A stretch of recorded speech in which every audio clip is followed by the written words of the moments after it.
Ito pa lang si Daniel Padilla nakikiusap sa kanilang mga common friends.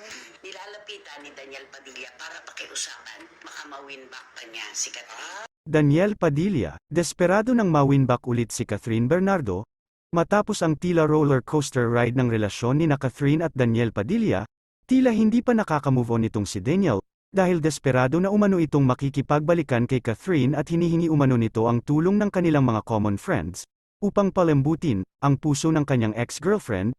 Totoo kayang lumapit si Daniel Padilla sa kanyang mga kaibigan para tulungan siya sa pakikipagbalikan kay Catherine Bernardo. Balitang nakiusap ang kapamilya aktor sa mga common friends nila ni Kath para magkausap muli ng masinsinan para maayos ang kanilang mga naging problema in the past. Isa ang isyong ito sa mga tinalakay sa nakaraang episode ng Showbiz Now na YouTube channel ni Nanay Christy Furman.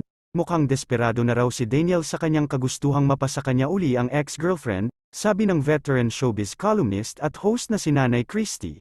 May mga chika na nakarating sa kanila na nakikiusap nga raw si Daniel sa mga friends nila ni Catherine dahil gustong-gusto niyang makipagbalikan sa aktres. Nilalapitan ni Daniel Padilla para pakiusapan mga kaibigan nila, baka ma-winback pa niya si Catherine.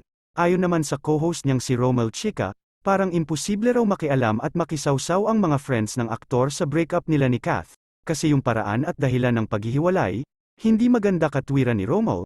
Sabi naman ni Nanay Christy, ako palagay ko, pakikinggan siya, magpapahiram sa kanya ng tenga yung mga kaibigan, pero hindi aakto o aaksyon para sa kanilang pagbabalikan, kasi kaya nga magkakaibigan kayo alam nila ang tunay na nangyari, dugtong pa niya.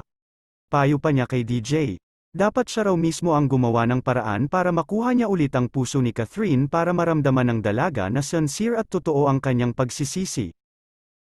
Bibigyan pa kaya ng isa pang pagkakataon ni Catherine itong si Daniel Padilla,